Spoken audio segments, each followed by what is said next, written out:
Okay. Welcome, welcome, welcome, welcome, everybody. Thank you for joining us tonight. This is A Mind to Make It with Indiana Fashion Week and the Indiana Fashion Foundation. I'm very excited about the panel tonight. For those of you who don't know me and for those who I don't know, my name is Elliot Carlyle and I am a New York City based executive and life coach and also industry consultant. And I am excited to be your host for tonight's conversation.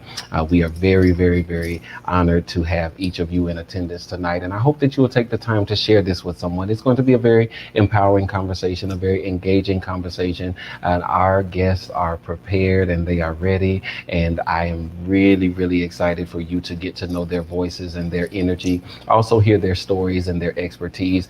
They are professionals whose work speaks for itself, and each one of them brings something different to the table. And I'm excited to have them and that they've taken time out of their busy schedules to join us for tonight's conversation. And just to give a little background as to why we are here, the conversation of tonight is called A Mind to Make It. And Indiana Fashion Week and the Indiana Foundation felt this conversation to be necessary as it is designed to provide a multi perspective assessment of the mentality necessary to make it in the fashion industry and in life in general. From their own personal experiences and or professional expertise, the panelists who are here tonight will share insights on creating and maintaining a healthy attitude while navigating the challenges, the triumphs, and changes of building a career in fashion.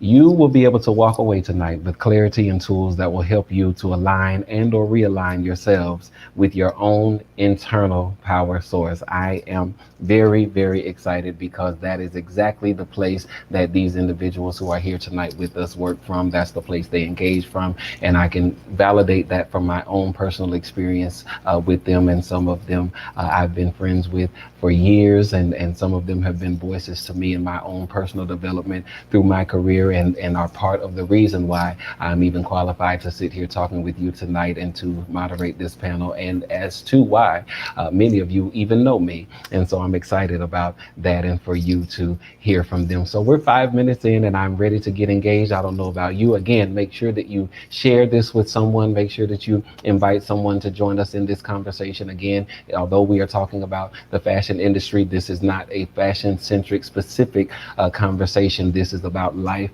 in general. So whether you are in the entertainment industry, whether you're in politics, whether you're in the medical industry, I don't care what it is, this conversation will fit you. And I guarantee you will find something that you can use in this conversation. So again, thank you for being here. Without further ado, I'd like to bring on our panelists for tonight as they are going to introduce themselves so you can get to know them and hear who they are. And so first, I'm excited to have my dear friend, Suzanne McKenzie.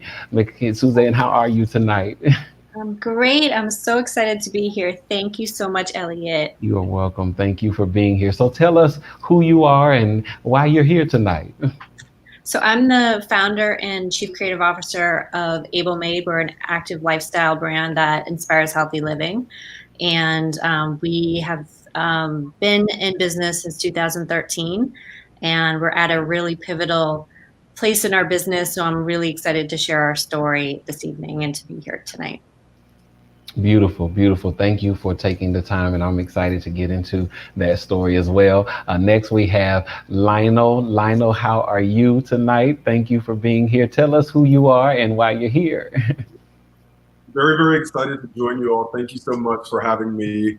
My name is Lionel Moise, and I am a journalist by trade, but I have been really interested in fashion and have done some modeling myself. And I'm here today to talk about keeping your mind together through all of the craziness and what we have. So I'm really, really excited to be a part of this panel, and I think that so many of our sectors and fields all merge, and all of our day-to-day life merges with fashion. I think it's really interesting the way you put the panel together. That is a PowerPoint, Lionel, and thank you for being here. I'm definitely going to start there, so thank you for bringing that out. Next, we have Anje Collins of Women in PR. Angie, how are you? How are you, and who are you? And tell us why you're here tonight. I'm really giddy that you're here. Thank you for having me, Elliot. I'm here because I'm retired. No, I'm just as you said, my name is Anje Collins. I have been I have been a publicist for 35 years, and I am retired, even though people won't let me be great. I have worked with everybody from Outkast to Linkin Park to Allen Iverson to Steve Madden. And I'm here to share my 35 years worth of knowledge, even though I'm retired. Yes, I was holding back the laughter because Angie and I have a long running joke because I just tell her we won't let her retire, but also I just don't believe that she is retired because she continues to give us greatness. So we thank you for taking the time to be here tonight, Angie. And then I think the person who I've known the longest out of all of these panels and who has really watched me build my career, this is one of my very first clients actually when I started my PR business, and she's been a friend, someone who I look up to. And for those who know that I do life coaching and executive coaching, she is actually my master coach. And so I'm so excited to have her here tonight. But I introduce to you the voice, Dr. Sequeda Sutton. Thank you so much, Elliot, for having me. To everybody that's on, it's just an amazing opportunity to be with such amazing energies. And so I'm so glad to be here on tonight. Beautiful, beautiful, beautiful. So now that we've gotten through the introduction, I'm glad that we can get into the conversation. And I'm really, really hyped. So if I seem real elevated tonight, it is just my energy and my excitement to have these voices together. And as one who is known as the brand The Voice, and I do a lot of speaking, I always am honored and very, very humbled and touched when I get the opportunity to expose people to the voices who I talk to. These are the people that are voices to me. And although we work together, but they have been such support systems. And so I definitely know that they are qualified to speak to you because of the way that we engage with one another. And so I want to get into that also to tell you that one of the things that's interesting that Lionel brought out tonight is, although we are here to discuss and engage concerning the fashion industry, number one, you have to remember that you will need to build, and this is for emerging professionals who are out there or aspiring professionals. It is very key that as you are building in any career, that you build communities that you're able to have cross connections with other industries and other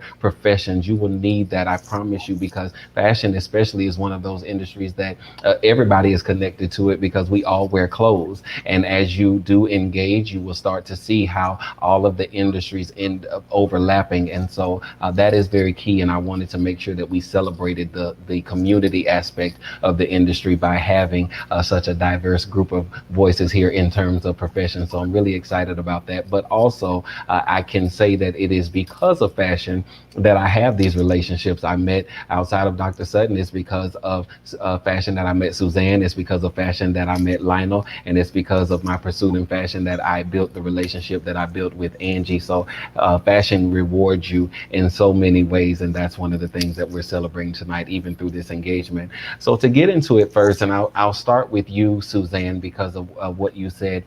Talk to us about starting Able Made. And what I really want you to speak to is because of the experience that you had personally as to what caused you to engage such a social impact initiative and what that was like for you, for those who don't know. I started Able Made in really the idea of it in 2010. So I started in honor of my late husband, who I lost a sudden cardiac arrest when he was playing a game of soccer. And, needless to say, it was a completely life-altering loss. And, he's a first-generation immigrant from Jamaica, came over to the States when he was 16 and didn't have any heart health history in his family, was one of the first family members to go to college and to get his master's degree. And he spent his life, at 32, really giving back to the community in Boston where we lived. He was a local guidance counselor at a high school. He was their varsity boys coach and beloved in the Boston community. The Boston Globe was at my doorstep the next morning when after the loss to find out what happened. And the whole community just loved him. I have 22 years of experience in branding and design, cutting my teeth in the advertising industry. So during that time, I just leaned on my community and my designer community. And I will tell you that they saved my life, really. I ended up collaborating with Nike and put together a capsule collection. I ended up designing a poster calendar and got contributions from people like the creative director of Apple, Pentagram, 2x4, and a lot of really amazing brands and designers. And all those products proceeds helped me start a foundation to give back the way that my husband UCal gave back, building communities, city youth health through soccer and health. Due to the success of those products, a year later, I cold called Anna Wintour's office, got myself a meeting at Vogue just to talk to them about a t-shirt and maybe having a fashion designer help us with a t-shirt to help fund the foundation. They linked me with Rag and Bone. They're British, they love soccer. So I had a meeting there at their headquarters in New York City's Meatpacking District. And at that time I was like, why am I pitching, something I'm clearly so passionate about, my foundation and the cause and giving back to city youth health, when they might love soccer, but also have a passion for, saving the dolphins or the environment or something different. Literally in that meeting, the idea for Able Made was hatched, where I could build a platform for fashion, ethically made, ethically sourced, and could have my own line, but also engage the fashion community to participate as well. And at that point, everybody started jumping in. We collaborated with Anya from Project Runway, Puma, Public School, a lot of designers through the CFDA. And Able Made was born, and we launched it with a bunch of collaborations that gave back to my foundation, but also VH1 Save the Music Foundation, Pencils of Promise, CFDA Foundation, and many others. So fast forward to now, since we launched in 2013, we continue with our collaborations and sustainability mission, and also giving back. And it's going to be a pivotal year for us next year. I'm very excited. You've said so much, and one of the things I want to bring out is you experienced such a personal loss, and out of that you found a drive and a passion and connected with this energy that has allowed you to give back to so many people in a year such as 2020 that has been all of us a trying year, and a year that all of us, I think, in any given way we can connect to a loss in some way. How would you speak to that time? Like, what was it like for you just coming up? Did you just immediately know you wanted to do something to honor your husband's memory, or were you already engaged in some sort of social impact initiative or drive? I mean, where did this energy and this fervor come for you to do something like this after experiencing such a personal loss? I hope one thing that's a takeaway from what I say tonight is the power of design. I've been very fortunate to have worked for Fortune 500 businesses during my consulting and design career. I've worked for Timberland, Tom Ford, the MoMA Design Store, and I've always had a passion for the projects that gave back.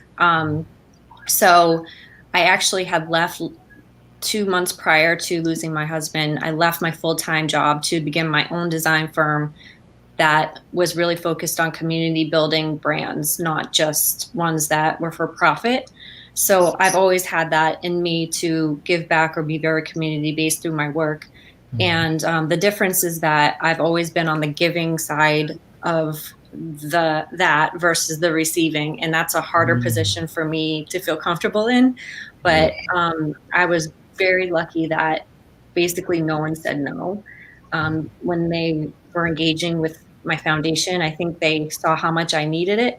They saw how much I needed to see something beautiful in such a time of darkness. And the posters and the beautiful pieces that people created in partnership with Able Made just were a serious lifeline. And I mean that very literally. Like, it was everything for me to wake up and have something productive to do through my art and through collaboration.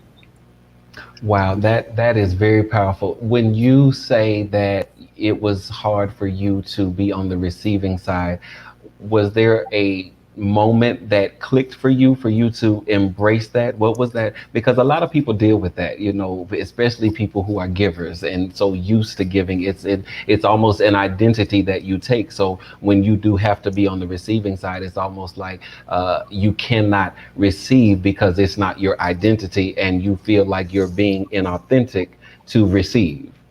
Yeah, it's a tricky spot because, you know, I pride myself on, you know, trying to do as much as I can through my art and through design to do for others, but it still is to this day uncomfortable for me to do something and be on the receiving side. But through the work collectively, I've seen us be able to build into 3 different markets for the foundation. We're now in Hartford, Boston, and New York City. Was just introduced during COVID, which is insane.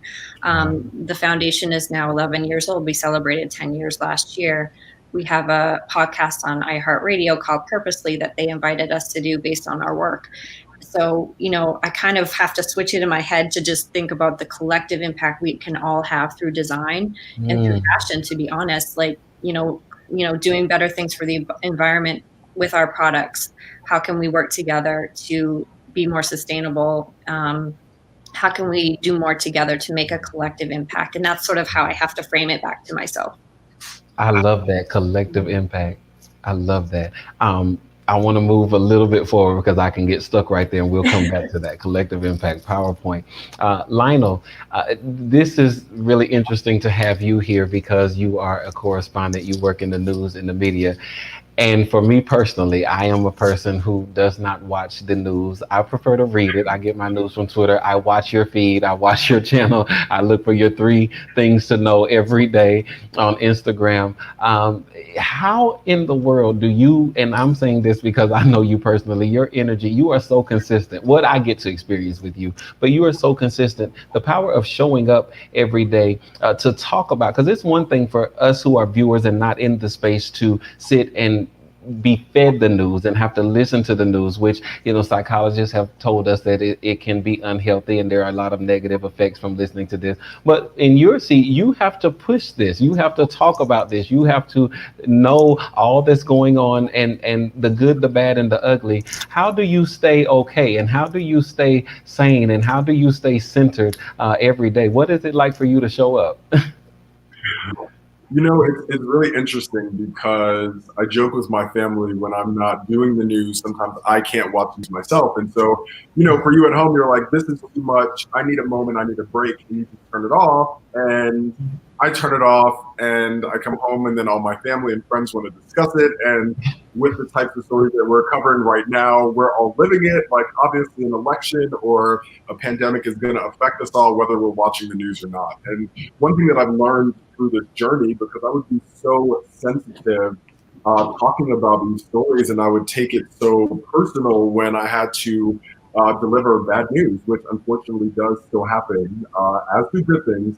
I had to learn to stay grounded and really learn to show up as my authentic self. And so if I'm always trying to find the good in the world, if I'm always trying to leave a person better or a place better, then I'm not on, I'm just me.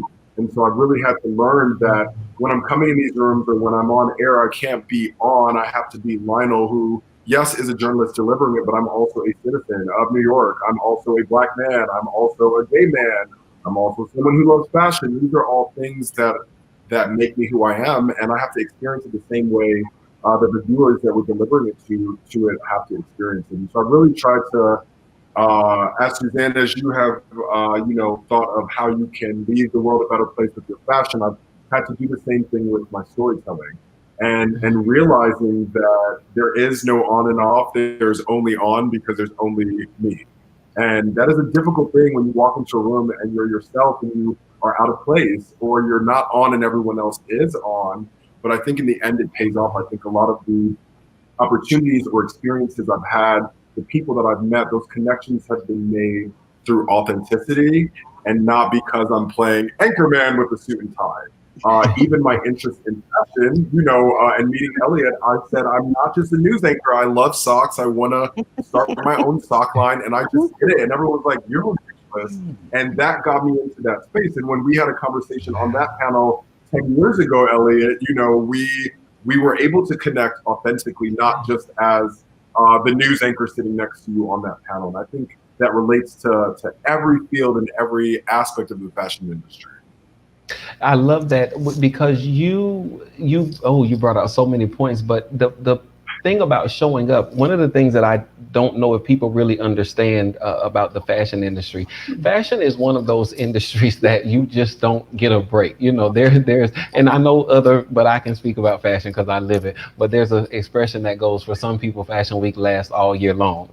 And so there are those who are outside of the industry, are not really engaged in a certain level or tier in the industry, and so they get really hype about Fashion Week. And then there are those of us who dread Fashion Week when it comes around, because it's like, this is no break, no rest. It's so intense, it's so annoying, and then after that we just turn around and get right back into it. We don't get to rest. And so I'm saying that because fashion is something that the pressure, even for designers whose collection is only good for 6 months. And so it's not like, when you're an author, you write a book and it becomes a New York Times bestseller, and you don't have to write another book for another 3-4 years if you don't want to, depending on how good that book does. You can not write it for another decade. Same with the artist. You can win your Grammy and decide, you want to do the Rihanna thing and go into something else and not do music anymore. Whatever it is, you get that liberty. But in fashion, you have to continue to produce, because the demand does not slow down. The demand does not rest. And so when you're talking about showing up, that is, I think, the pressure that many, even in the fashion industry, constantly feel like, because you do always have to be on, not just energy wise, but even presentation wise. I was thinking about getting ready for this panel, and I changed. I went live with Delang at 6:15 to promote this talk, and she was like, I know you're already ready. And I was like, no, I'm going to change. And then I said, why are we doing all this dressing up to get on Zoom? But it goes with the industry that you're in, So I think that's a PowerPoint that you brought out, Lionel, to talk about just being yourself. And because usually when people think about being on, there's an identity or a particular persona that we talk about ascribing to or assuming when we mean being on. But really, you are most on when you are being your authentic self. That's really good.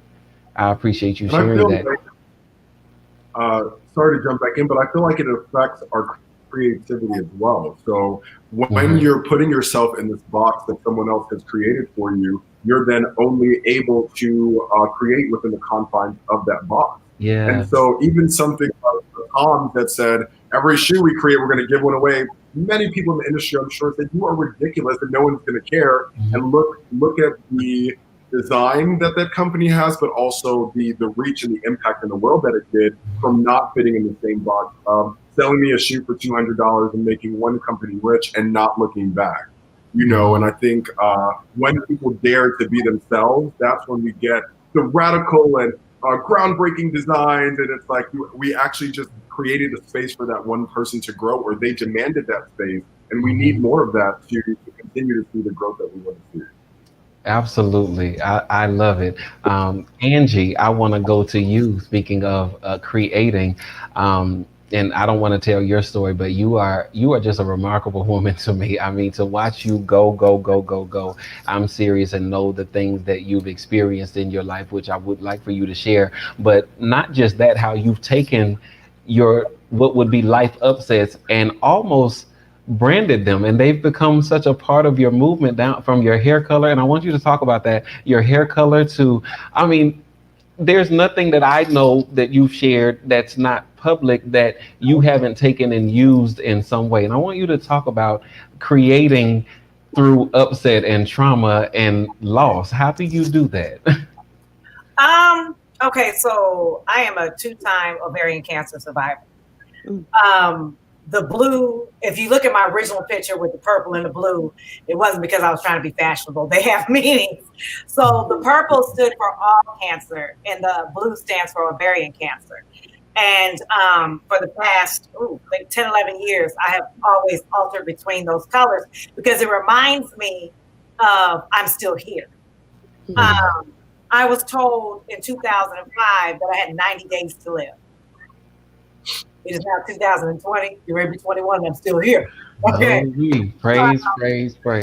So it was rough at first, to hear something like that, and then you got to tell your mom and your dad and whoever else, and nobody knew. Nobody knew what I was going through. Nobody knew when I went through chemo because my hair fell on the side, and I shaved my hair on the sides because Cassie did it. So hey, it was a fashion statement. So nobody really knew that I was doing this because I was going through chemo. Wow. And so that's why the hair was shaved around the sides, and then the colors came in, and it just became who I was.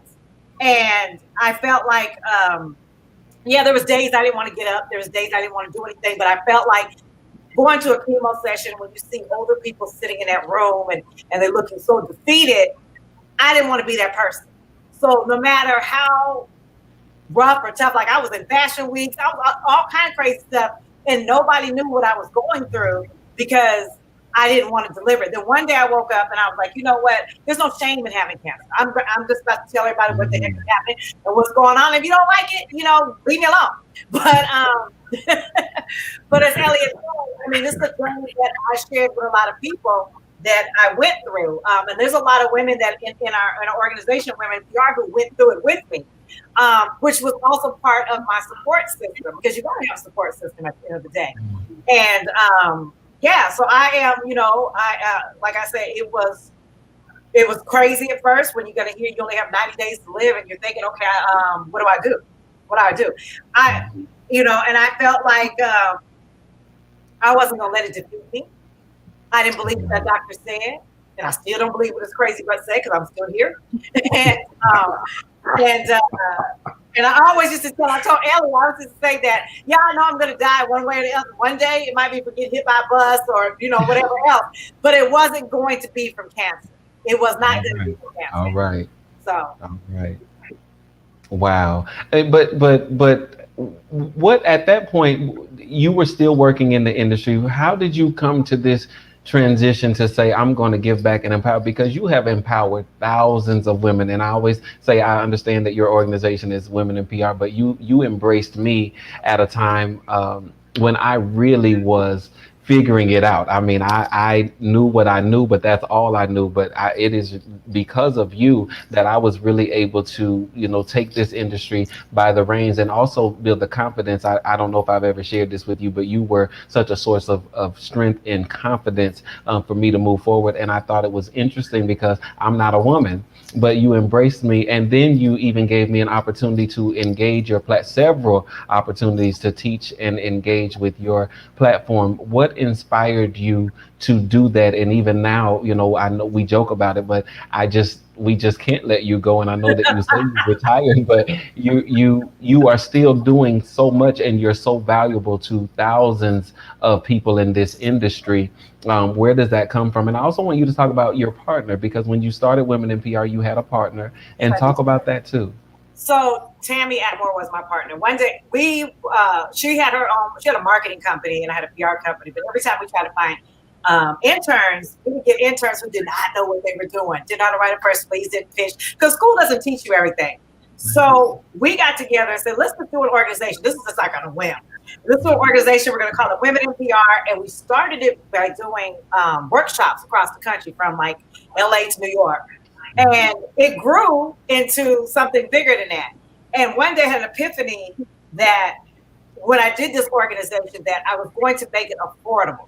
I was going to be able to get my time back. Because somebody taught me the game. Okay, so it's like, I hate to hear when people say, oh, you charge $2,000 or $3,000. That's your business or whatever, but a lot of times college students cannot afford that.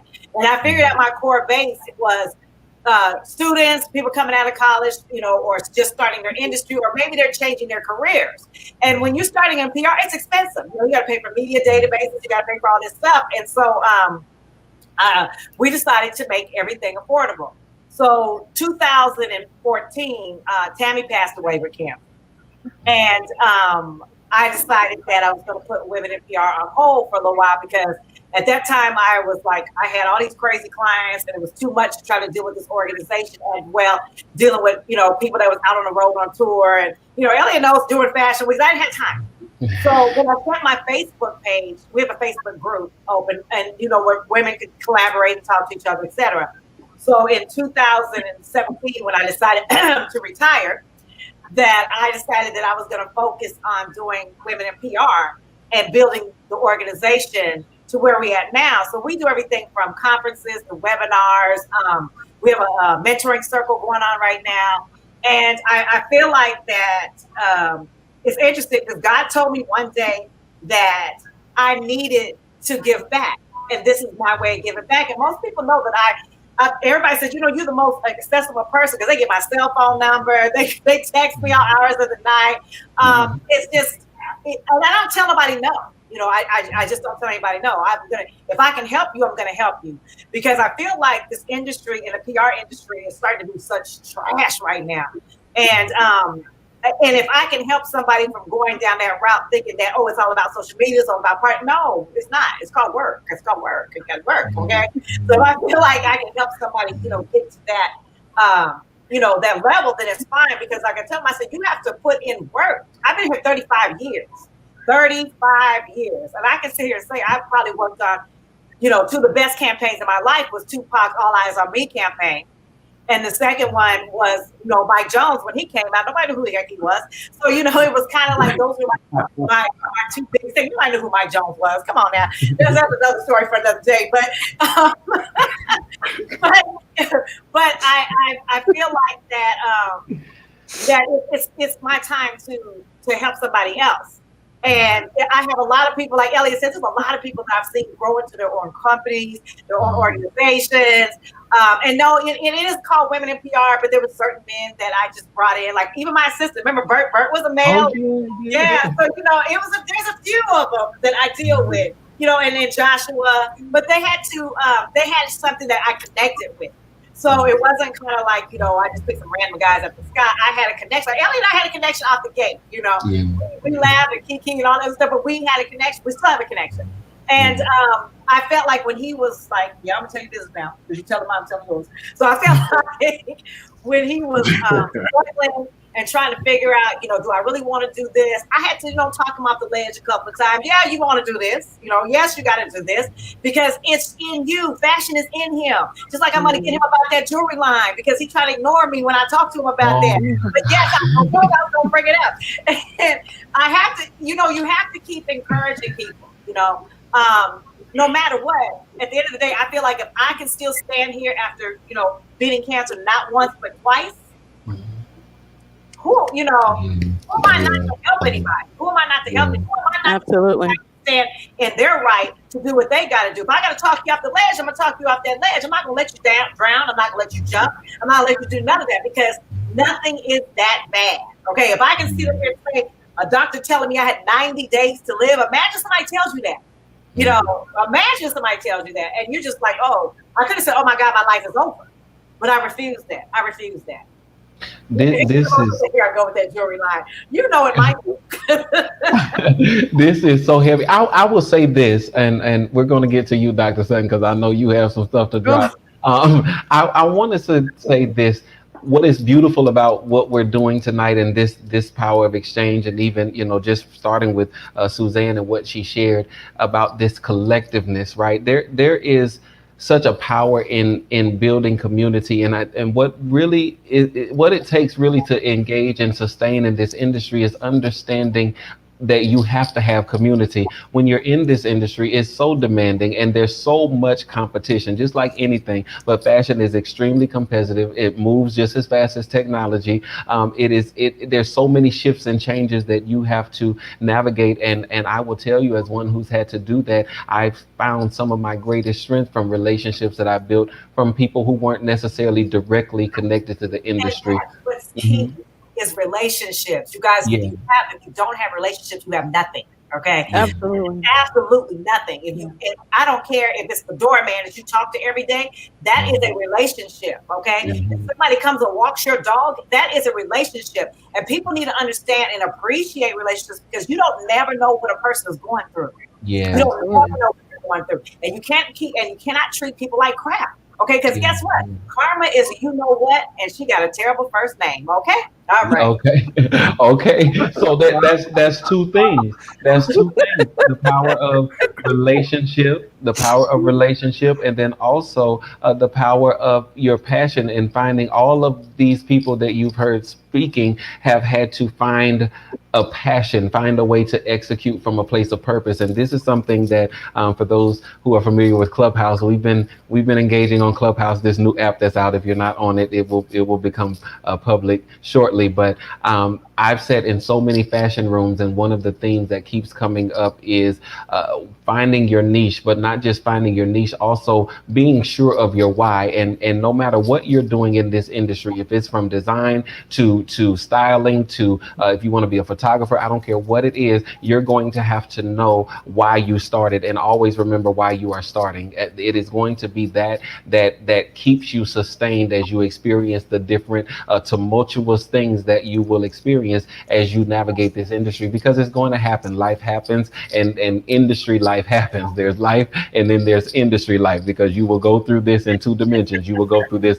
actually, you will go through the industry in three dimensions: personally, politically, and professionally. And you have to know your position and know why you started and stay connected to that. And sometimes it just means having people that you can talk to. As the expression goes, finding your tribe. These are people that I found just as I was doing what it is that I do, and I love the fact that with all of these people, one of the things that was very, very special to me and I found very validating is the fact that in engaging with them, there was nothing I needed to explain. As Angie said, we just had a connection. And I think that many times, especially as a creative, one of the things that will stifle you is when you feel stuck in a place of having to explain your creativity.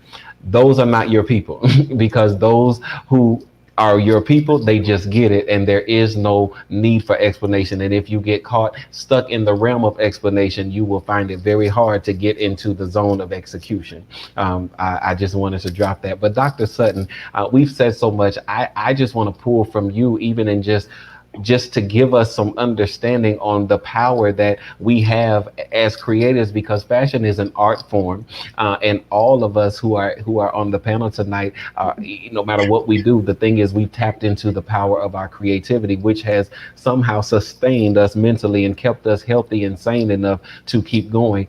Talk to us about even just the psychological power of that. Oh, wow. So much has been said. That's been so good. I really enjoyed hearing Angie's story and Suzanne as well. And one of the things that we can take note from the both of them is that at a time of what seemed like the greatest experience of loss, also became the birthing of something that was also, their biggest gain, or from the crisis comes an opportunity to be able to be creative. And the mind is powerful in that it works like that. It is so powerful that it will protect you, even in places of loss, even in places where it seems like, well, I don't know what to do here, but deep inside each and every one of us is the answer. The one thing about fashion is that by definition, fashion for some people is just a popular trend. But another definition of fashion is the manner in which you do something. And I think when you get ready to go into whatever it is you're going to do in life, you have to decide ahead of time, what is the manner in which I'm going to do it? How am I going to show up in the earth? And when you begin to decide for yourself through whatever experiences you have, how am I going to show up into the earth? And whenever something comes to block me from showing up that way, I have to be persistent enough and resilient enough to fight my way back to saying, no, I intend to show up like this, and I'm going to show up like this because I can. And when Angie said Because I can. because I can, and it's like when Angie said that I'm not going to listen to what that doctor says, I'm going to do something different, because when people are telling you what you can't do, that's just a suggestion.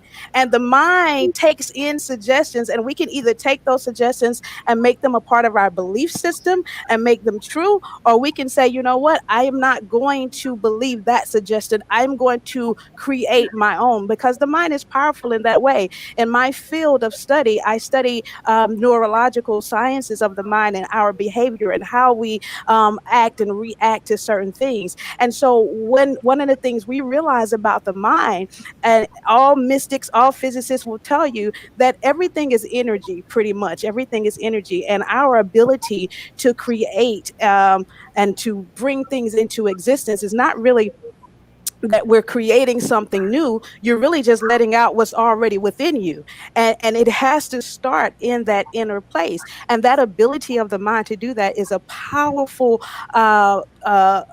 application that we have as beings.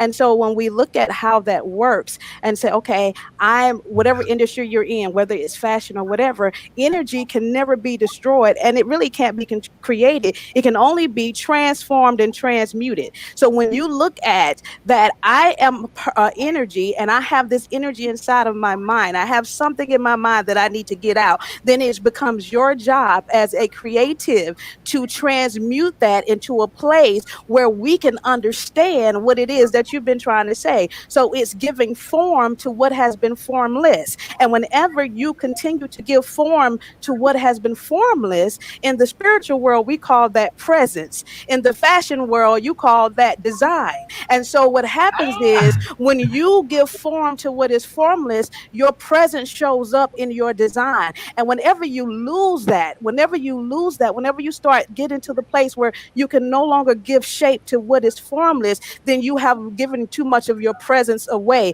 And in this industry and any industry, we have to be careful that we don't give away our presence and the essence that makes us who we are. And so when we do that, we can begin to say, you know what, I need to take a step back and begin to look at where my presence is. How is my presence showing up in the earth, on stage, whatever it is, in my pieces? Because your pieces, when you are a designer, should have your presence in them. And when it does not do that, and we can't see your presence, then you have lost you and we have lost you. And that's when the industry, I believe in indie industry, starts to now beat you up, because you're already doing that within yourself.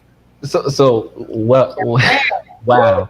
So what you just told us really is that we are all designers. We are all designers. We are all designers. It's so interesting because when you look at, and I'll speak to, since we are hosted by Indiana Fashion Week, the heartbeat of the executive director and the founder, Delange, was to remind people and actually let people understand and create a space for people to understand and be able to engage that fashion exists in Indiana. When it comes to the industry, oftentimes people feel very limited because of geographical location, because we have to be honest, although New York is the fashion capital of America, and it is one of the big four of the market, the fashion market, when we look at the headquarters of Milan, London, also Paris, of course, which is the fashion capital of the world, and then New York is the fashion capital of America. But people who exist outside of the New York market often feel like they get the short end of the stick, or that they don't have a fair chance to play in the game at all, just based on their location. One of the things that I'm very passionate about myself is reminding people, especially people who look at my story, because I didn't come from a major market. I came from, actually at the area I come from, there was no fashion market at all. Literally, I created this career for myself from nothing, no access. I dropped out of school. I was a full music scholarship student. I left my scholarship to pursue this career in fashion, and I wasn't really sure what I was going to do, because there are so many avenues to enter this industry. I mean, goodness gracious, outside of design, there are so many things you can do that are connected to the fashion industry. Even with Lionel, considering he's an on-air correspondent with news, he could have chosen to be a fashion reporter. Angie chose to do entertainment. She could have been an entertainment publicist. Suzanne has experience in licensing and making deals. I mean, she could be a fashion broker like no other. So we all understand the different avenues and that you can enter the industry. But for me, I really had to choose what it was I was going to do, how I was going to show up, as you just said, how I was going to design this career. And I chose fashion PR, not knowing anything about PR. And because I made the decision then Angie showed up. And so when you talk about what Lionel said, that's where I wanted to go. What Lionel said about being on versus being authentically you. How does that work in terms of what you're talking about, designing our career, designing our lifestyle, designing our own transmutation or our transformation? How does that work? I, I I tell people all the time to practice your perfection. And so, and you know, and that's kind of difficult to do in a society where you continually hear nobody's perfect, nobody's perfect, nobody's perfect, nobody can be perfect. And I think we miss the definition of what perfection actually is, because perfection is not about getting everything right, but it is about doing enough right things that continues to make you sustainable in what it is that you're deciding to do in life. And perfection, by scientific and medical definition, per the first part of the word PER, is the rate at which something happens. And FECT, FECT, is fibroelastic connective tissue.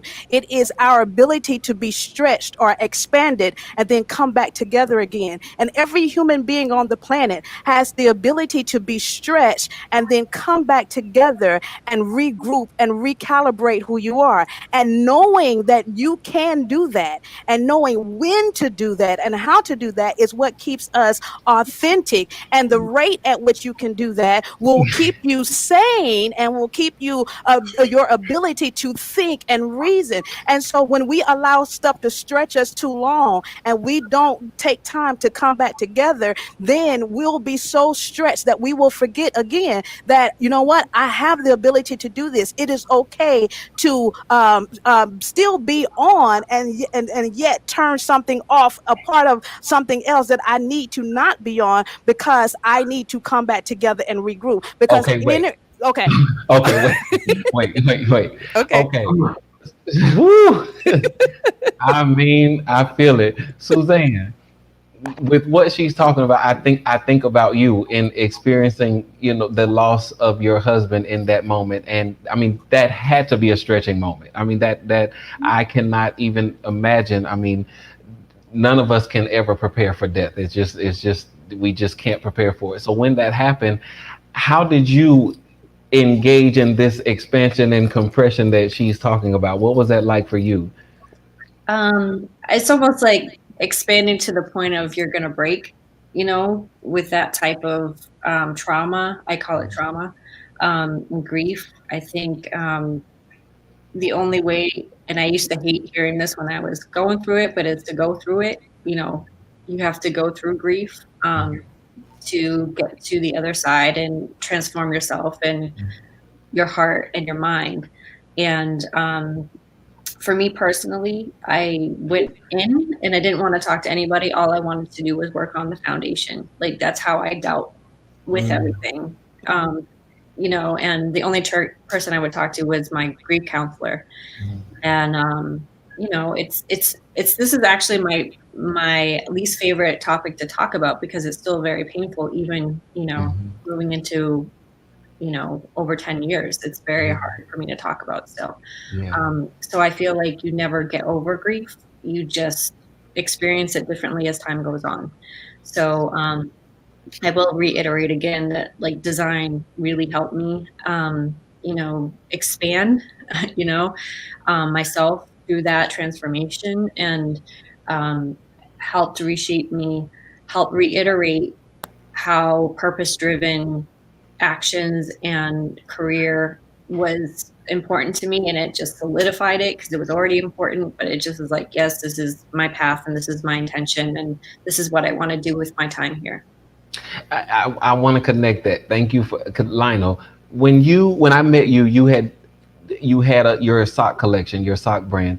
Why did you decide to do that? Was that something? I know you were already an established, and you are an Emmy. You didn't talk about your awards, but you are Emmy nominated. You are established in your career. And so at what point did you decide you needed to do something else, to have an outlet? Because I often feel like, no, go ahead. You're good. I I have a little bit of a delay, so I didn't mean to cut you off. Oh, no, What I was going to say is, I do think it goes back to being in that box. Like, as a journalist, one, because of the contracts that I was in at that time, my image and likeness belonged to someone else. And this is something I learned the hard way when my contract wasn't renewed in another market, and I legally wasn't able to work as Lionel for a period of months. I could not use my voice or my face for anything, and I started paying attention and seeing that I was being limited in even the realm of journalism simply by my location and what I was doing. And I had this interest, and I wore all these crazy socks. And when I would see viewers out in the community, the first thing they would do is they kind of give that little look like, is that him? And they would look at my ankles. And they wanted to see what socks I had on that day simply because it was a fun thing I was posting on Instagram. And I started thinking more and more about how I could get into the fashion industry in ways that I could get into that sector. And one day in the house, I just took a stab at it, and we came up with this idea. And I found a way to still have that company without having it conflict with my contract. Now, fast forward a little bit later on, when I didn't have a contract anymore, then I was able to get into modeling myself. But had I not decided to break the mold of what they told me I should be doing as a journalist and what my interest should be, I would have never been able to explore entrepreneurship, which led me to then get a business degree and learn how to create a company. And these are skill sets that then later on helped me as a journalist when I was hosting a business show. And so had I let them limit me even in my passions, it would have limited me even in this box that I was being put in as a journalist. And so this is why a panel like this is so inspiring, because we all have our different journeys and the things that happen to us or bring us to what our passion is, but we have to be willing to work on that passion, no matter if you're going to get paid for it, no matter if you're going to get credit or recognition for it, because you know that it's what you want to do or you should be doing.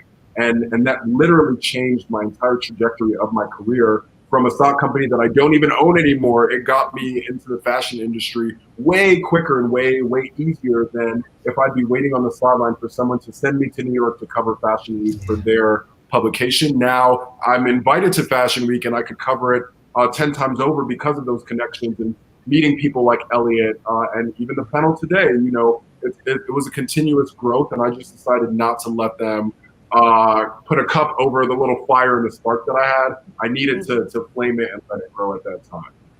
I love this. So when we look at this, and I'm coming back to you, Dr. Sutton. So this industry, as people, when you think of fashion, I love the fact that you've defined, given us such a scientific and a psychological definition of fashion tonight. But it is a business. I always tell people you have to understand this is a business, and there are many different extensions to it. But it's a business built around the art of design. Mm-hmm. It is a business built around the art of design. And when you look at your biggest brands and the ones who are known the most, especially your heritage brands, your luxury houses, all of those houses and those brands and those companies were built around solving a problem. There was a problem that design solved. And one of my most favorite quotes I've ever heard in fashion came from a designer named Damian Joel, and he said, design is about solving problems. And so when we look at how we're able to use design and we're able to use creativity, for anyone who is listening that is a creative, which we all are, how we're able to use that to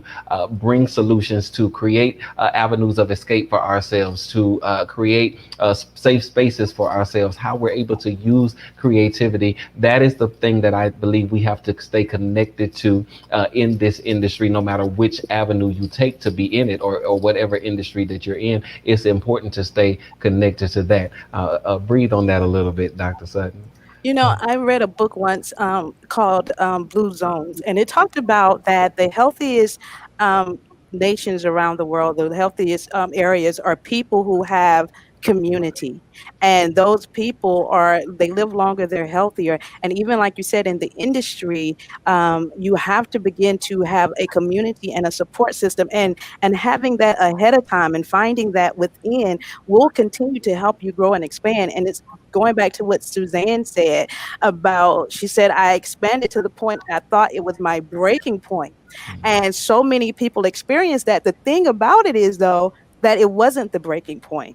it feels like it is, but you don't break, because your mind has the power to recalibrate you to another level. And she said, I still experience grief, but now I experience it differently. And I think we have to be okay with this is not no longer my experience in the same way. I still have something to it, but I'm no longer experiencing it the same way. And back to what Lionel said, the same thing. I expanded, and now it's to the point where I had to come out of that box and break the ceiling. One of my favorite commercials, I don't know exactly what it is, but it says, find your ceiling and then break it. And I think being willing to do that, find the ceiling, and then having the courage to break it and say, you know what, I can experience what I've been experiencing in a different way. And it doesn't take from me. It doesn't make me, not be relevant anymore. It means that I'm now expanding to the point where I can discover more about who I really am. And so doing that allows your mind a fresh start. So I want to say this because I think creatives really kind of have a problem in this area. Sometimes we get challenged in this area, is don't be afraid of the empty spaces.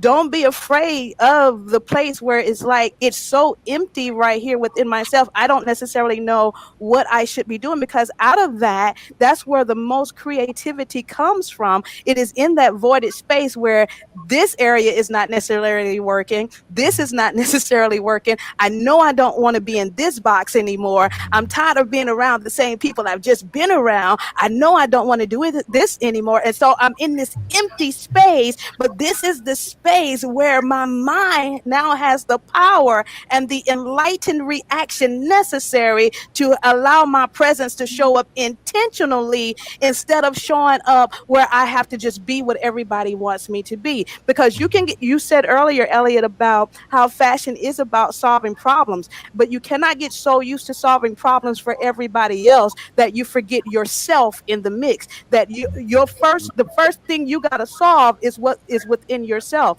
And so even when we're talking about having a mind to make it, the things you make ought to make you. Okay. And what do I mean by that? Whatever you're making, whatever you're creating ought to make you want to continue. It should make you want to get up and go to work. It should make you want to invest in somebody. It should make you want to help the next generation. What you're making should inspire you, but draw others. And I think some way we've changed it around. We get to the point where we just want to inspire everybody else, and then there's no inspiration from within. But it should inspire you, and then everybody else will be drawn to what actually inspires you, because to inspire means to come from within. It is the breath that we intake medically. In order for me to breathe, I have to inspire, and then whenever I get that inspiration, then I release that through expiration, and I release what has inspired me. And so if you're not releasing what's inspiring you, you become a copycat in the industry, and then you'll start to experience burnout because you're there. I'm stopping. Okay. Wait. All these quotes. Wait, yes, I'm gonna write like this. Like, hey, okay. So you see pop on. So when you see your quotes pop on women in VR.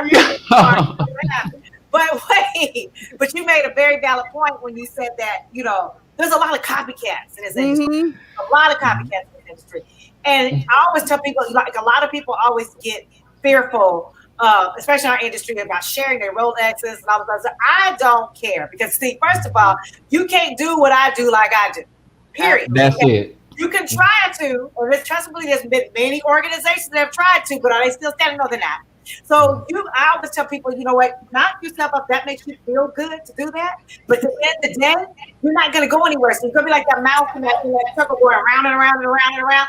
That's what you're going to do, because you don't have the gumption to do your own thing. And I think a lot of times people are afraid of failing, and because of that, they copy. And you copy, but you don't know the formula. So you're just out there making yourself what's called smoke and mirrors. Okay, because that's what you're doing. Smoke and mirrors, having people believe something that really ain't there. And I always find those people are very empty inside. You're very empty. You cannot have the gumption to do something on your own, or do something that you want to do instead of doing something somebody else is doing. maybe you need to go back to the drawing board and take a good look at yourself. So yeah, everything you said, girl, you was on point. Yes, ma'am. Yeah. Yes, I ma'am. think, and one of the, I really want to say amen. Really? Yeah. No, it's so good. And you triggered something else that I thought about, when you look at entering into this industry, right? It's an aspirational universe, and I love that definition. I can't remember who said that. That's not my own quote, but whoever said it, I wish I remembered. But fashion has been described as an aspirational universe. It's one thing that because we're all having to engage it because we all wear clothes, we feel connected to it. So when entering to it as a business or as an industry, to make it your professional craft, usually that's what you struggle with. For most people, they want to copy. It's an art form, but I don't really know how to find my originality. I haven't really connected with that. And then there's a little bit of reservation because then you have the fear of, well, will people accept what is authentically me? Mm-hmm. But then you have to also look at it like this. Sometimes people, another thing I encounter, people always act like, if I can't get to New York or whatever, I called Elliot one time to go with one of my clients because I did surgery or something. And I don't never, and I've had a lot of publicists do that. I feel like if you do a good job for your client, you don't have to worry about that person, taking care of your clients. Okay, you don't have to worry about that. So when I needed, I didn't want to go to Fashion Week. Okay, didn't want to go no way. So I called Elliot, and he loves fashion. Hey, my client's coming to town. Can you take care of it? Then I ended up showing up. But you were there 2 days before I got there, okay? Okay. But I never felt like that he was going to try to steal my client. I knew that he loved fashion. She loved fashion. It was going to be a match made in heaven. And they had a good time. They sent me pictures in the mirror, and I don't know what else they was doing, but you cannot be scared that somebody's going to take something from you. Because if they take it from you, it wasn't yours to begin with. That's an old saying, but that's the truth. And if you do your job and you do your job well, you don't have to worry about somebody taking. But then you have clients that think the grass is green on the other side. Okay? Mm-hmm. And those same clients that think the grass is green on the other side always come back. Always come back. And here's my famous line. I look forward, I don't go backwards. So you know what? Let me recommend you somebody else that can help you out because it's not going to be me. So you can't come back. You cannot come back. It's like being in a bad marriage and then you know how they take each other. No, we're not doing that. Let me let you move on to somebody else and you be somebody else's headache because you didn't realize how good it was when you was here, but then you went over here and you found out it wasn't that good and now you want to come back. No, it doesn't work that way. I think you have to learn who you are as yourself. And if you don't, and everybody needs to know what confidence is. Have confidence. Confidence is key. And if you don't have it, there's a problem. There's a problem because it's okay to say no. It's okay to say no. And I don't care if I hurt your feelings. People know me. I don't care if I hurt your feelings, okay? I don't care because guess what? I have to do what's good for me. I'm not going to cater to you because it's okay for you to feel that way. I'm going to do for my sanity what's good for me. So it's okay to say no. If you don't want to do it, don't do it. Don't do it. What are they going to do? Shoot you? Come on now. It's okay. It's okay to walk away from bad situations. And I know, especially in the fashion industry, there's like, oh my God, you're dealing with so many different personalities and attitudes, and they think that you have to do what they want you to do. No, you don't. Because if you're miserable, you're going to even be more miserable. Okay, so it's okay to say no and walk away. I do it all right. One of the things that I love about this entire conversation, and we are taking questions. Please, if you have questions, please ask. I do see one here, and I will get to that question in just a moment. But one of the things that I wanted to speak to is the fact that this is 2020, and it's no secret that all of us have had to deal with the upset of the health pandemic with the coronavirus, and also the racial pandemic and the protests this summer and all that's going on. I mean, it's just been the election. It's just been a very, very, very crazy shifting year. And I know that with all the things that seem to have shifted and changed, and some things shut down that needed to shut down, it may seem for many people, well, I was just figuring out the industry. I was just getting ready to finally get my footing, and now everything has changed. The whole ground, it feels like the rug has been pulled out from under me. One of the things that I love that has been a theme in this conversation tonight is that all of us have had to figure it out in the midst of an upset or a trauma or a loss, whether it was, Lionel, you talked about not having a contract anymore, not having representation, Suzanne, with your husband, Angie, with a whole medical and a life sentence given to you. Dr. Sutton, I didn't get into your story. I guess I should have, now that I think about it, but I just wanted you to talk professionally. But this woman has a story out of this world. She has a book, so does Angie. But I wanted to let everybody know and understand that although things haven't happened the way that they've happened, life is still happening for you and not against you. Absolutely. And if you have the desire and the drive and the passion, and I know some of you, it may feel like 2020 has taken the wind out of you. I mean, I've lost family members, I've lost friends. It has been painful, but at the same time, you still have what it takes inside of you to build it again. 2020. And I want, yeah. We've been a reality TV show. We have been living in a reality TV show. And the crazy part is that I hate waking up in the morning not knowing what the day is going to be like. We don't know if we have a fool that's going to push a button on us. We don't know if we're going to get COVID-19. You don't know. We don't know. We live in a world of unexpected right now. And if anything, but this is one thing I can't say about this pandemic. It has exposed people for who they really are. If it hasn't done anything else, it has exposed people for who they really are. Let's sum it up in a nutshell. Because all that hiding people used to do, it's all coming out. It's all coming out. It took a person to be killed on national TV on a video for people to actually hire, or have diversity. Okay. Why did it take a man to die on TV for us to have diversity? And then here we come along with this crazy election, and it's just been a lot. This is reality TV. We can't make this up. We can't make it up. We cannot make. I don't like feeling in the morning when I get up. What's going to happen in the world today? I turn on CNN. That's the first thing we can open. What could happen now? Because unfortunately, our lives are going to be like that. But the pandemic should have taught you how to be creative. It should have taught you a new tool. It should have taught you a new book to read. You should have taken this time to do you during this pandemic, because a lot of times we was locked in the house for how many months before we was able to walk around with masks on, okay? So, and then I always tell Elliot, it's so funny, I said, maybe Michael Jackson was on to something. Remember he used to wear the mask and the Okay. No, okay. But this is our new norm. This is our new norm. And we're never going back to the way we were. So you need to focus on what are you going to do for 2021? Whatever happens this year is going to be left in 29 days or whatever. What are you going to do in 2021 that's going to be different than what you did in 2020? You did not take this pandemic to sit down and get your life together. Your life ain't never going to be together. You have enough time. Yeah, this actually sets me up for, and speaking of people who are in that place and having to, figure that out. And I think oftentimes we hear about, this year has exposed people for who they are.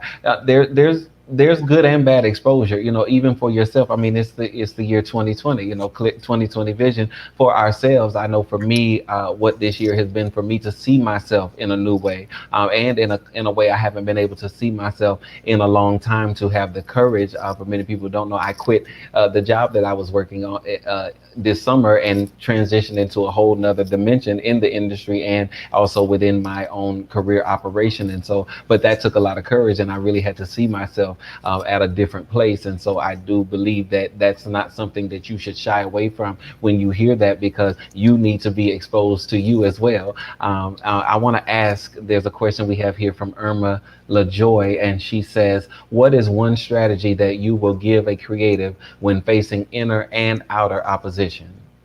Ooh. Anyone can. Well, I'll go first. I think when we're facing inner and outer opposition, we can either avoid it, shirk away from it, or we can actually embrace it. One of the things that we know, again, in a crisis, you have opportunity and adversity at the same time. And during this pandemic, one of the things that I've really been getting into is trading in the market. And one of the things I learned about the markets is that the money is in candlesticks and in patterns, and when you look at patterns and you look at how the market moves, it only moves in three ways: up, down, and sideways. And understanding that, when I was taking the class, I said, if you really want to find where all of the money is, where the profit is, where everything is going, you look for the places in the market where there is support and resistance at the same time.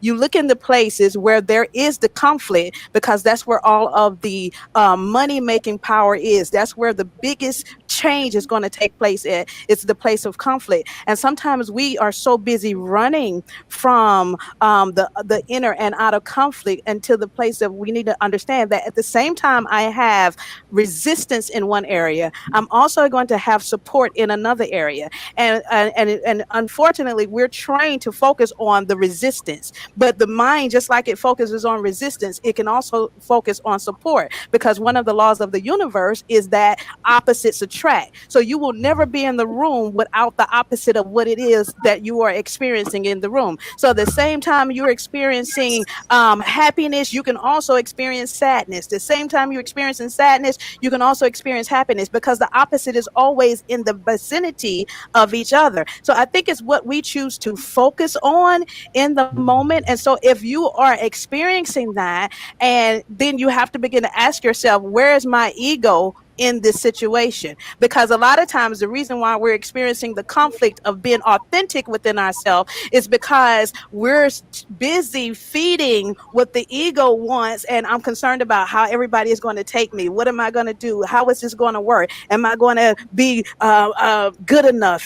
That's the ego at work. Because when you decide how I'm going to show up, and you understand that the same way I have resistance, there is also support, and somebody, somewhere, something is supporting me being here, or else I would not be here.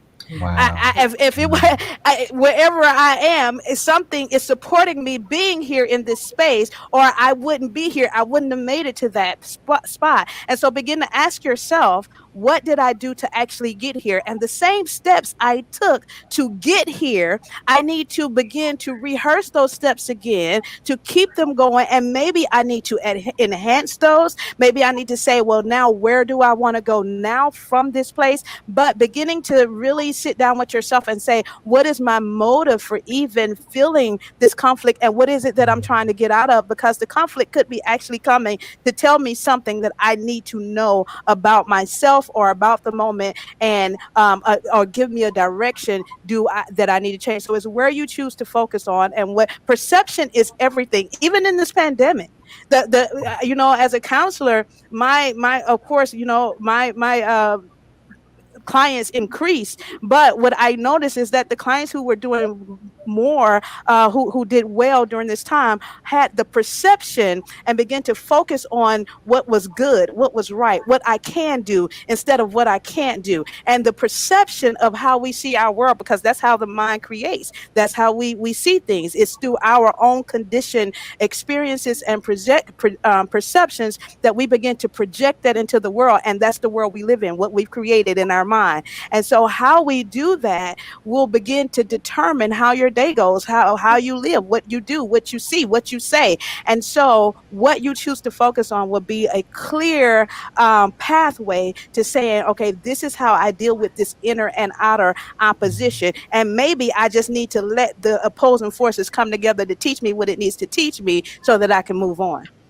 And I would also add to that too, when you have conflict, whether it's external or internal, it's really hard to focus on what you might be doing right, or what is going well for you. So for example, with my brand Able Made, and during this crazy year, inclusion is part of our brand's DNA. And, starting with my husband being from Jamaica and the kids that we serve throughout Boston, Hartford, and New York City, that informs everything we do on the fashion side. So my first 3 angel investors were all people of color. 2 of the 3 were women.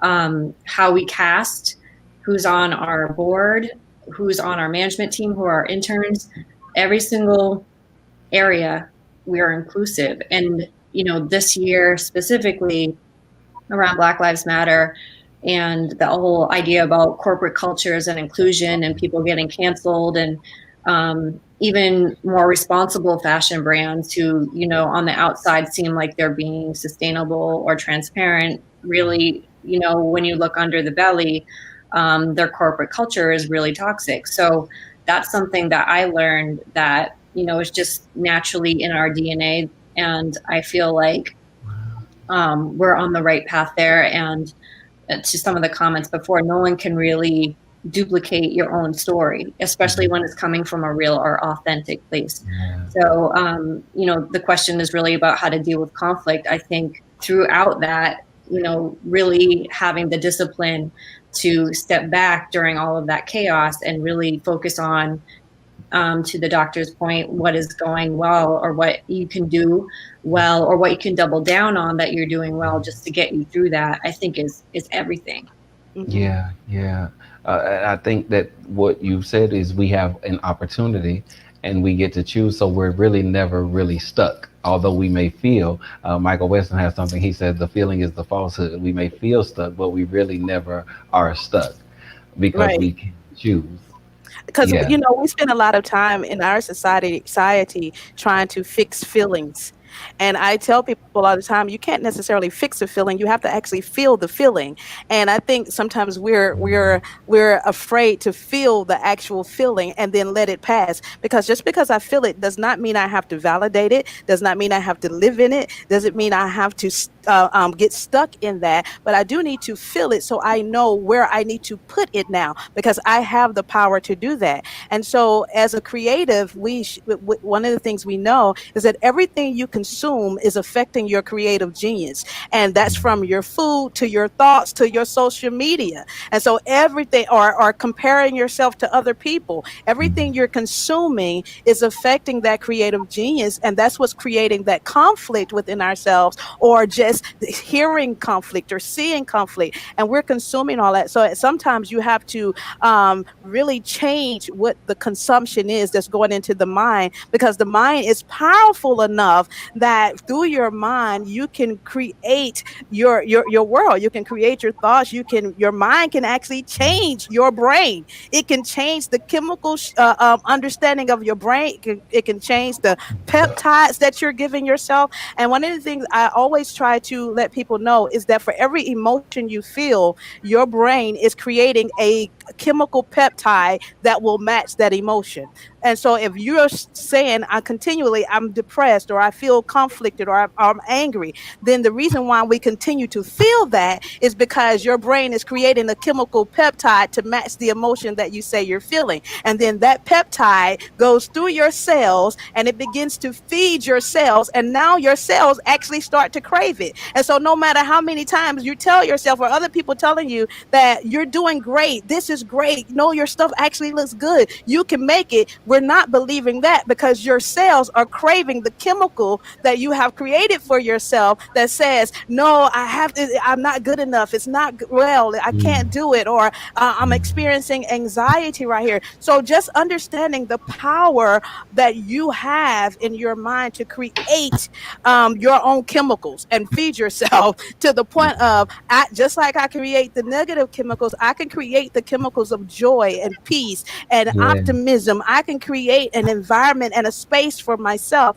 that is safe, and that is where I do the self-talk, and that self-talk can help me get over the hurdles, and when I do that, then I'm actually changing the way that my brain works, and the brain will do that. It is neuroplastic. It will evolve, it will reshape, it will recover, it will serve you, because it is your GPS system, and whatever you give it to find, it will find it for you. So if you want to find your greatness, tell your brain, locate where it is. If you want to find your next path, tell your brain, this is what my intention is. That's why the power of setting intentions every morning is so powerful, because whatever you give your brain to find, it will find it for you.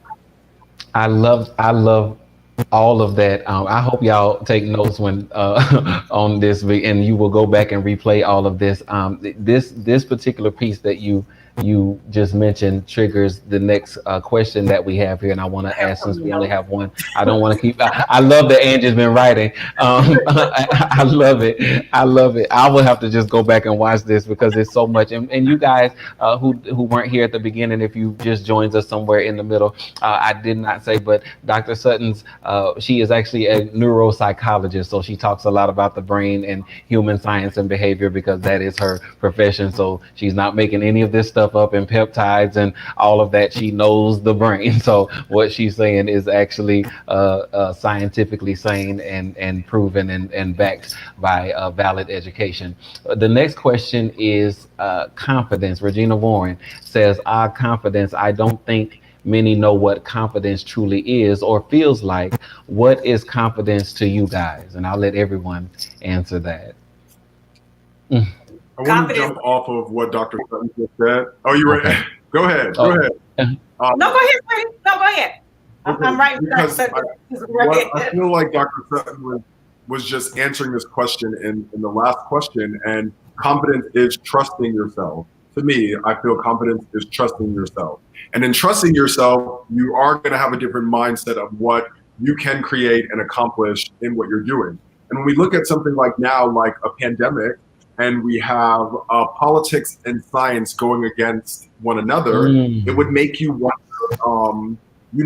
what you should do. Some people don't know whether or not they should wear a mask or they shouldn't, whether you should see your family or not. And we're having to make decisions right now in trusting ourselves and what we've learned and what we've seen in saving our lives, right? Keeping us alive. And the same thing is important in our careers, whether we sink or swim during that difficult moment. It's whether or not we're going to trust ourselves that we can make it through, or that this idea should keep moving forward. You hear people who have screenplays or fashion lines that they've had these collections designed for 20 years, and one day they get that break. Well, they trusted themselves those 20 years, even when someone told them no that entire time. Yeah. And I think just remembering that and knowing that there's a reason why we have these feelings or these things that we want to do, and trusting that instinct. Like any other animal, if they sense danger, they run.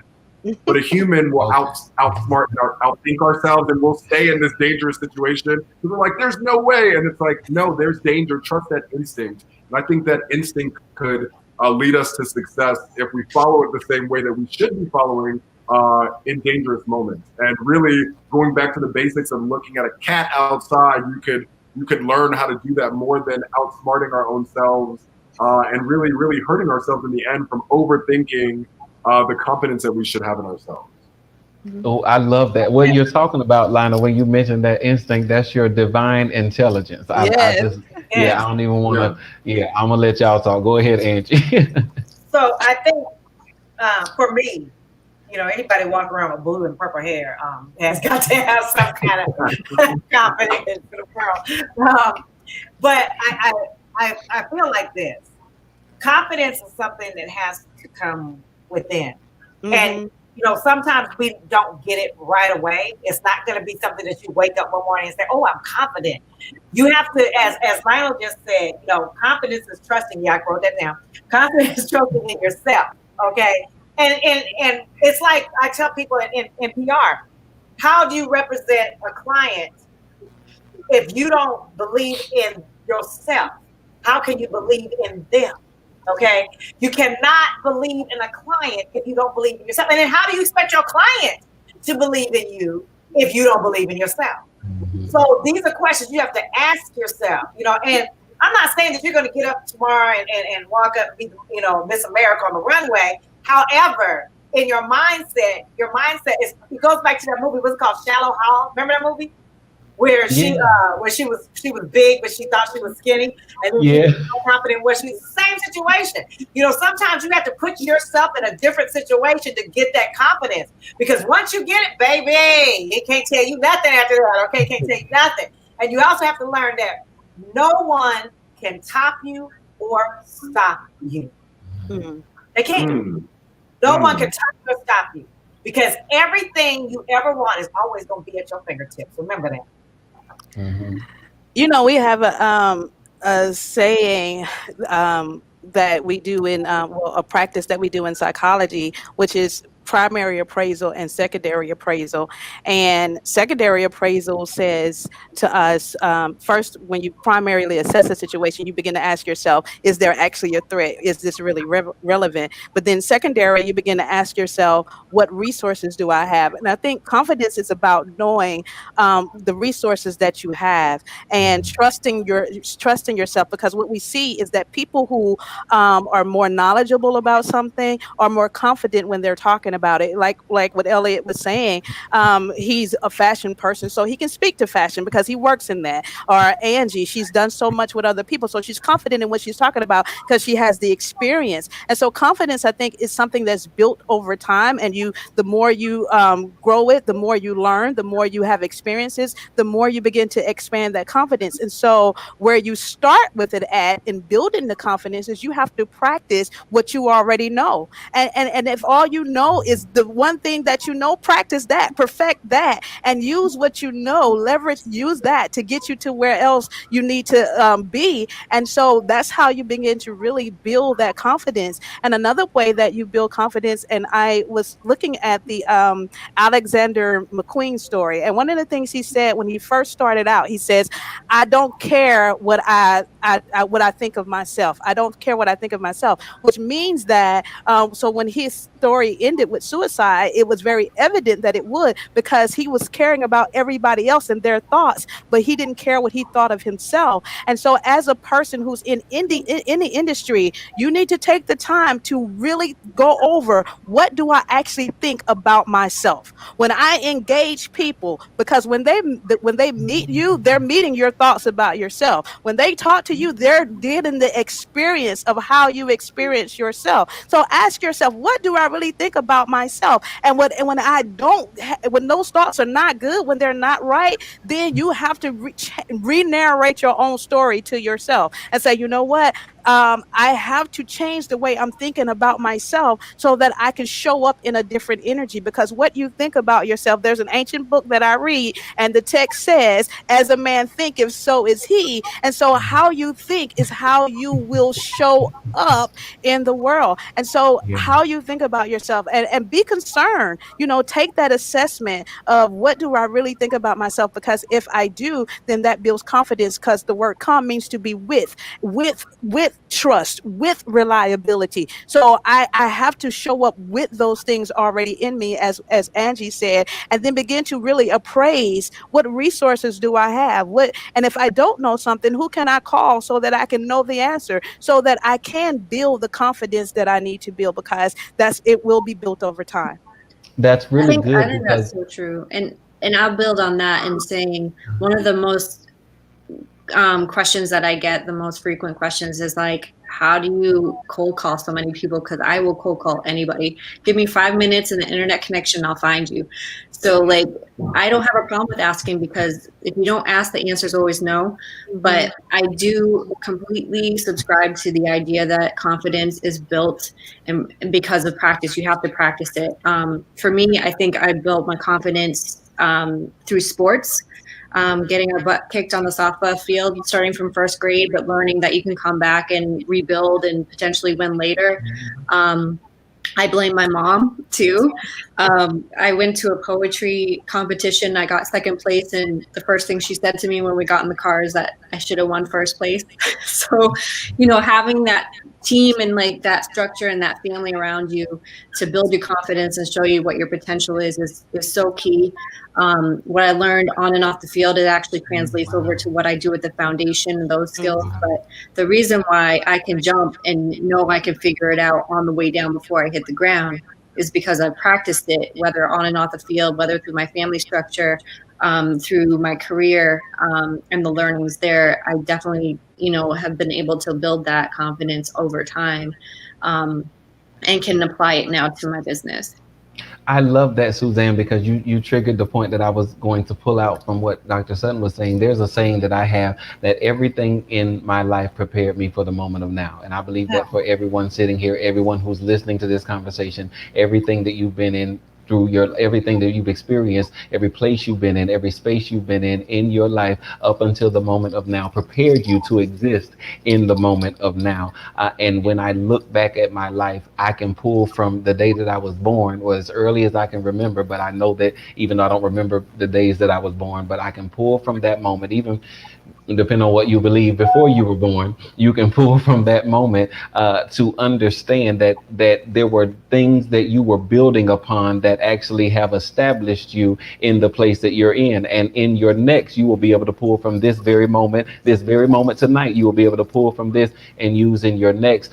People say all the time, well, how are you just able to get on and talk? I've been talking all my life. I mean, and you said, Suzanne, you blame your mom. I tell people all the time, it's Eli and Rosetta's fault, the reason why I am the way that I am, because from a child, I was demanded to talk. I didn't understand that, but my parents, I was the child that was allowed to talk back. My dad, defended me one time. I had a situation happen, and me and my pastor had a disagreement, and he called me outspoken, and my dad said, no, my son is not outspoken. I was in 6th grade, and he said, my son is not outspoken. He's going to be a man. And I teach my son that a man has to be able to do two things: express himself and make decisions. And my son is just practicing expressing himself. Had he shut me down in that moment, even all my report cards when I was in high school and middle school and elementary school, all of them say excessive talking, But had I let that shut me down, then at this age, I'm now paid to talk. And I wouldn't be able to operate in my gift and in my power if I would have allowed myself to be diminished. And that I really didn't understand that until I was about 27, to realize that, wow, all of this connects to, and all, getting on talking before people. By the time I was 18, I had spoken on stages of 10,000, before audiences of 10,000 people, and just getting up front. And I grew up in church, speaking in front of the church, speaking at school. I was in leadership positions. But all of these things, they prepare you. And when you start to really tap into your purpose, and you need the confidence to execute your purpose, you'll find, wow, it's been with me all the time, and you've been building upon it. I think sometimes we're looking for it in big ways, but it's in some of the smallest instances that I've been able to look back and be like, wow, look at what I'm able to pull from that. Look at the strength that was in that moment. And I think that's what makes the power of staying so beautiful. But you were prepared for this. That's the reason why you can have confidence, because if you are here, you were prepared to be here. One more question, and we're over time. I will be honest. So I want to thank y'all for allowing me and staying with me. If you have to go, but I want one more question, and this is so good. I am personally enjoying this, so I'm glad that the audience is here. But this is so good for me. This is a treat. Raymond Gray asked, "How do creatives close the 1,000 distracting apps in our minds to focus and stay on task?" And this is something I want to say, that I think that I think that we are a little better with this, because one of the things that I say with myself, I came along in the generation when this wasn't a thing, but then it became a thing. So I know what it is to have it and not have it. So it's not an addiction for me in that way. And I think, I feel for the generation Y. I really do, because they were born with this stuff. I mean, they were born with these devices. We didn't have it. I remember I took typing in school, and I typed on typewriters, and I remember the big computers. I had floppy disks. Yeah. I had floppy disks, all of that. So, I mean, I was on AOL, the chat rooms, And all that good stuff back in the day. This generation had so easy. Remember, you had to get an encyclopedia to look stuff up. Yeah. Google. It was Google. You had to get an encyclopedia and look that up. So you have to physically go to the library to then get the encyclopedia to look at because the whole set was too much money. Take your seat right to the library. I am cracking up. I actually would ask, I think, Lionel, I would like you to answer this question, because you, as someone who, you don't have to have it, but then because of your profession, you have to have it. How do you stay balanced? It's hard. And so I think when you say, how do you turn it off? If you feel like you need to turn it off, just turn off your phone. And there are these few moments in life where I lose my phone or break it, which unfortunately happens once a year. and I feel a sense of relief because I'm not overly distracted. But what I will say, and this kind of on the last point that was made, is we have access to so much with social media, and we have to use it to our advantage. And there's a lot of times where you pick up your phone and you open Instagram out of a habit, and there's other times where you go down that rabbit hole and you can be inspired. And so I've learned to block off that time and use that time to my advantage while also learning to disconnect. There are a million distractions. There are a lot of things that are going on. But if you don't have to follow everyone. You can mute people. You can close that app for a little bit. But I don't look at it as a negative because I grew up, like you said, on the cusp of not having social media, and I had a cell phone when I was in middle school, and that was like rare and odd, and I feel like I've been able to make more connections and learn more because of it. But if I notice that it's making me feel bad, or I'm using it to compare myself to someone else, that's where it's problematic.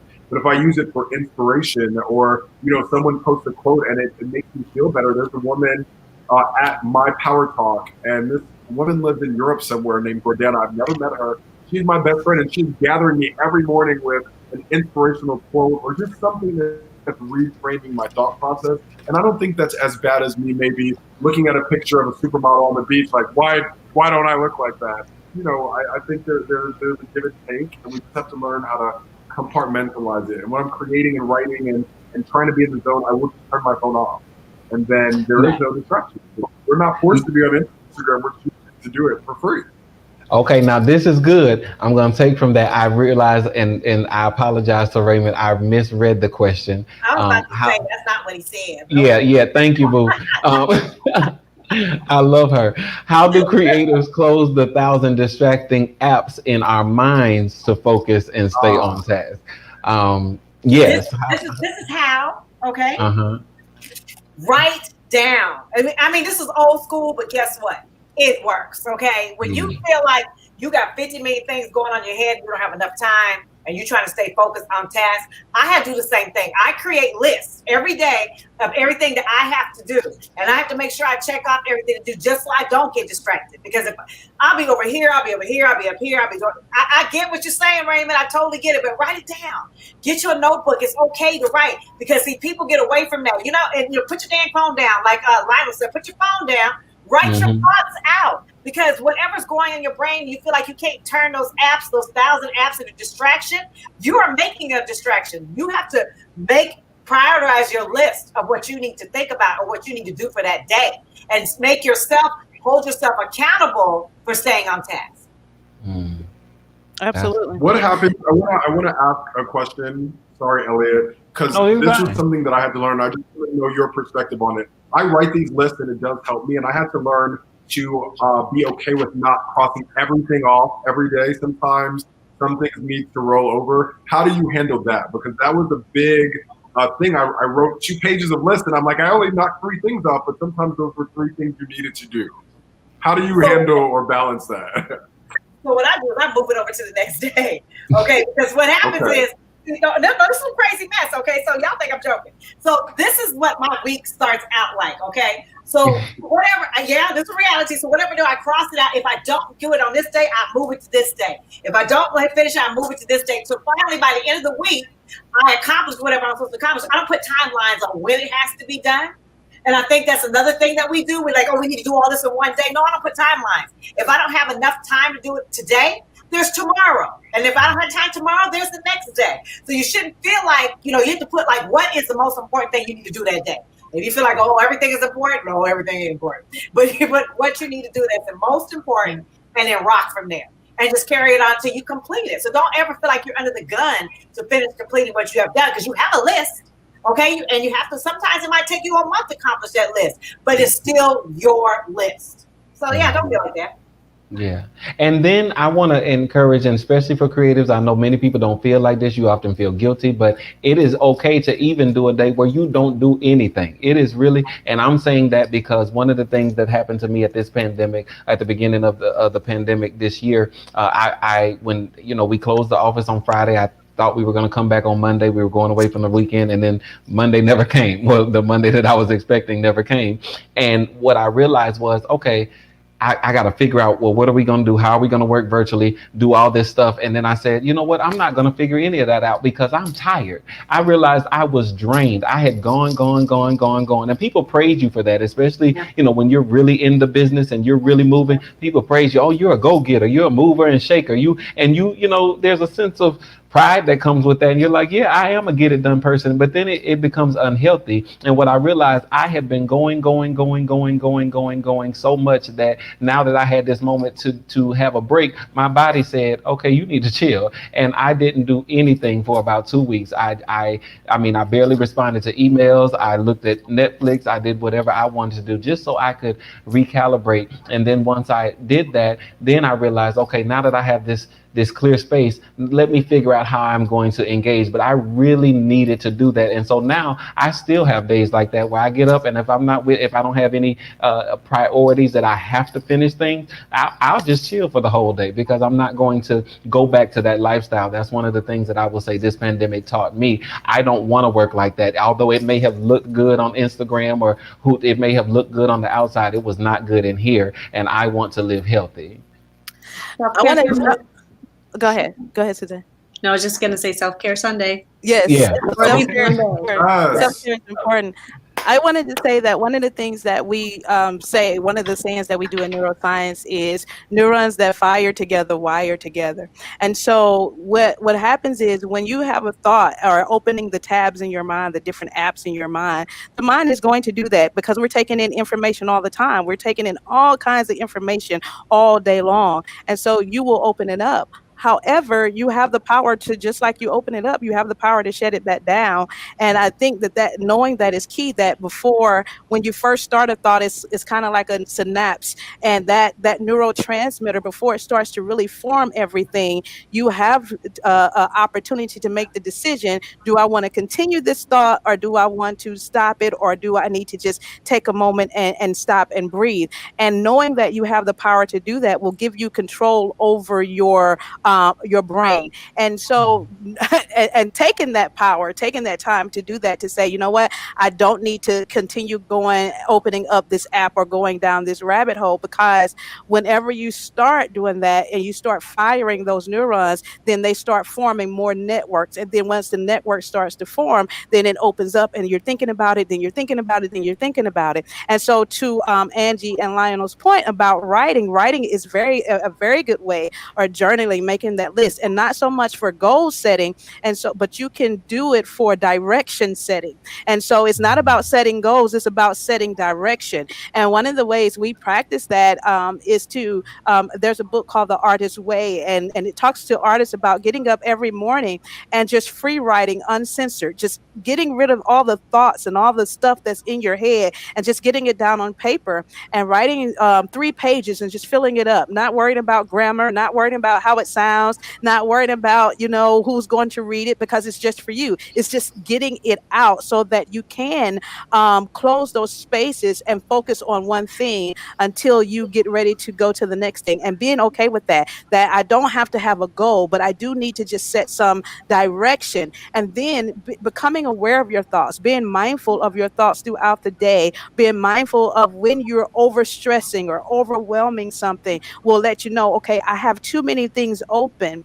And then apps are for making our lives more convenient, but you can become so convenient that you become lazy with your own creativity. And so if I've gotten to the point where I'm too lazy to think for myself in this moment, or to recognize what I need in this moment, then that tells me that I am too reliant on the different applications that are around me, and I need to decide what I need to get rid of, because our thoughts really are everything. Our thoughts really determine, how we what we do during the day, what we get done, what we don't get done. And the last thing I want to say is that there's a little thing I learned in school about gold and lead as both, they're both elements in the earth, and they're made up of the exact same particles. Gold and lead is made up of the exact same particles, but the difference in how they show up in the earth in their value is the thoughts that they think about themselves. How gold arranges its thoughts within itself allows it to show up as gold, and how lead arranges its impulses or thoughts within themselves makes it show up as lead in the earth. And so on any given day, how you arrange your thoughts about yourself will determine whether you show up as gold or whether you show up as lead. It will determine whether you show up and add value to the earth or whether you show up and take value from the earth. It will determine whether you are going to be someone who gets things done or somebody who procrastinates. How you arrange your thoughts about yourself within yourself will determine how you show up in the earth.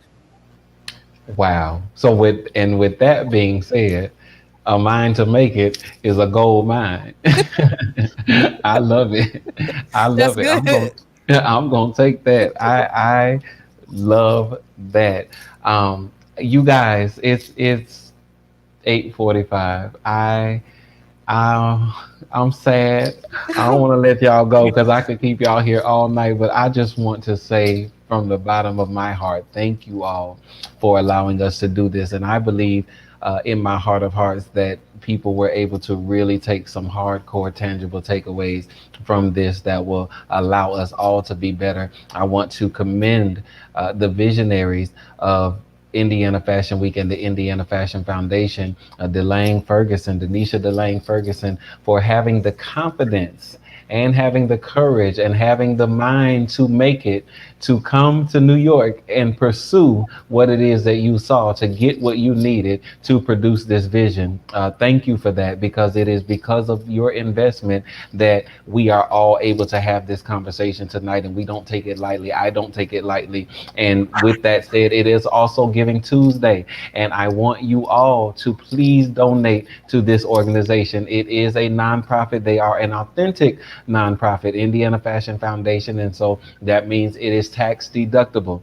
It is tax deductible, and if you are able to donate, please donate. Share with someone how you have been blessed by this conversation, so that these things can continue, because it does take finances to continue. Also, those of you who want to check out Able Made and the foundation that Suzanne has, please visit that site. Please engage with the panelists. Follow Lionel. Look him up. He's an amazing source of inspiration, and he has 3 things to know that he posts every day, and they are always really interesting things. And that's where I get my news, because I just will not watch it on TV.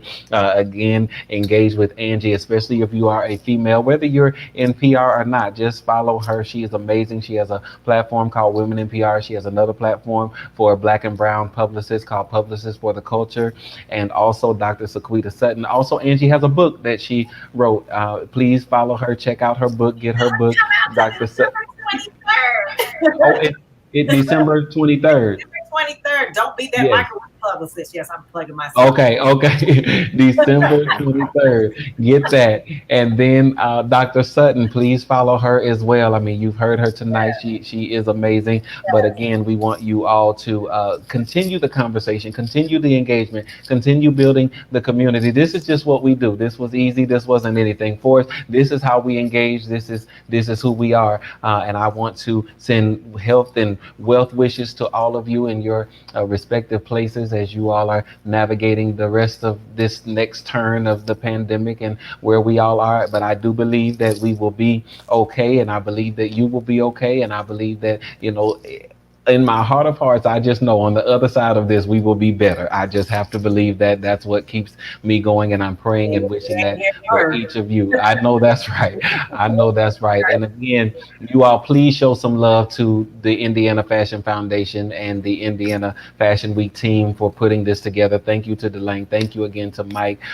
Follow them. Please engage with them. Help them grow this platform. Help them grow the awareness of what it is, because when we are able to return to in real life events, I hope to see all of you in Indiana at the Indiana Fashion Week celebrations and events, and I'm excited about getting together with all of you again. To my panelists, I love you, love you, love you, love you, seriously, and I thank you for taking the time to make this investment, because you didn't have to, and I don't take it lightly. Thank you.